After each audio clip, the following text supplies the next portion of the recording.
बहुत बीमार रहती थी, महीने में 2 बार ग्लूकोज लगता था क्योंकि बीपी को हमारा हमेशा रहता था। अब होता है टेंशन से होता नहीं, बीपी को हमारा नहीं होता है।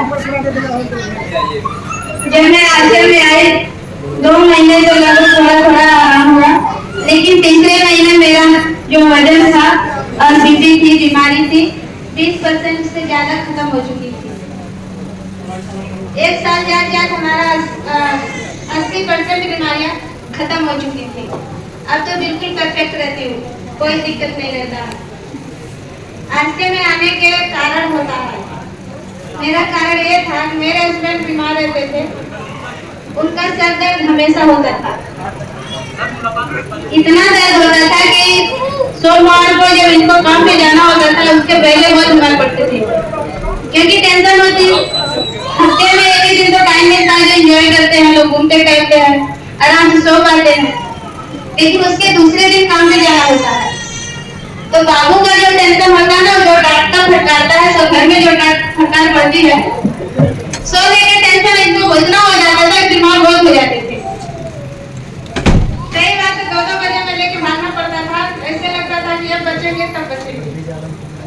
बहुत दिक्कतें थी और हमारा पूरा जो जीवन है ना इन्हीं पे डिपेंड है। अगर ये मान है हमारे घर का कोई खर्चा चलाने वाला नहीं है, पैसा नहीं होता ना तो माँ बाप भी साथ नहीं देते। अगर अपना खुद का परिवार सही ना हो तो कोई पूछने वाला नहीं होता। हम इनके लिए ज्यादा करके किए, इनको आजादी चाहिए थी, पैसा चाहिए था, फ्रीडम होना चाहते थे, तो हम इनके सपनों के लिए काम किए। हमारा सपना यही था, हम घर जाएंगे, हमें एक छोटा सा घर चाहिए जिसमें हमारा परिवार खुश रह सके। वो दिन आ चुका है, 1 महीना हो गया मैं अपने घर में शिफ्ट हो चुकी हूँ, रहती हूँ। उसके पहले हमारे गांव में भी घर नहीं था और यहाँ भी नहीं था, किराए पे मैं 15 साल भटकी हूँ। जब घर से बाहर निकलती मैं 15 साल हो गया मुझे लुधियाना में रहते हुए, लेकिन मैं घर के बाहर कदम नहीं रखती, क्योंकि लोग किराएदार के नाम से बुलाते थे। जब आश्रम करने लगी तो आश्रम वाली करके बुलाने लगे, मेरा नाम तो कोई था ही नहीं, लेकिन अब हमारे नाम से हजारों लोग जानते हैं। देखो मोरा खड़ी है, ये सब हुआ आश्रम की वजह से। अगर आप लोग अपना नाम जानना चाहिए,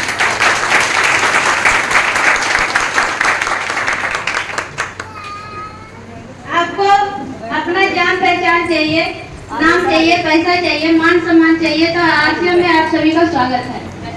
दिल से धन्यवाद करती हूँ आश्रम का और अपने ग्रेट गुरु मिस्टर रामेश्वर सर का, जो एक भाई के रूप में मिले, एक गुरु के रूप में मिले और आश्रम से हमें बहुत कुछ दे गए।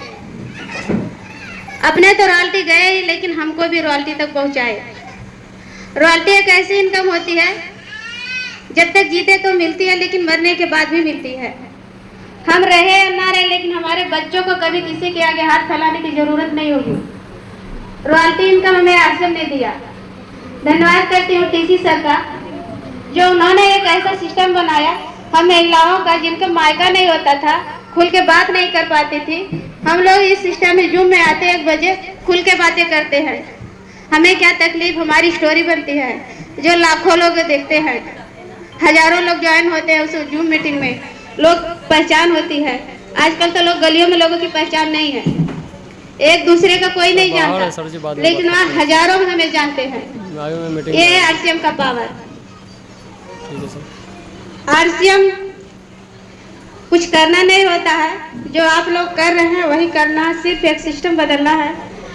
जो आप लोग बाजार से खाते हैं वही सामान लेके हमें आरसीएम से खाना होता है और कुछ नहीं करना होता है।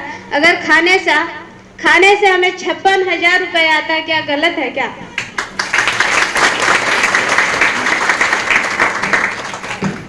मैं पढ़ना चाहती थी, मेरे पापा बोलते थे कि तू लड़की है, मेरे घर में कोई पढ़ाने वाला नहीं है, ना कोई पढ़ा लिखा है। मैं अपने घर में इकलौती लड़की थी जो मैं 5 तक पढ़ी थी। सभी का नाम था हमारे घर में लड़की नहीं पढ़ी थी, हम नहीं पढ़ाएंगे। रोटी बनाना है, रोटी बनाना है, तू भी नहीं पढ़ेगी, तुझे भी रोटी बनाना है। लेकिन मैं धन्यवाद करती हूँ आश्रम का, मेरे नीचे पढ़े लिखे लोगों भी काम करते हैं। अनपढ़ हो के मैं टीचर कहलाती हूँ, मेरे भैया कहते कि किसी टीचर से कम है क्या, इतने लोगों को तुम लोग गाइड कर रहे हो। ये है आरसीएम का पावर। मैं अपने बातों को यहीं पर विराम देती हूँ। सर जी को इनवाइट करती हूँ। चलिए एक बार रेनू मौर्य मैडम जी के लिए एक बार जोरदार ताली चाहता हूँ, क्योंकि कहीं ना कहीं हम सबके गुरु है और हम सबका अपलाइन है। एक बार और शानदार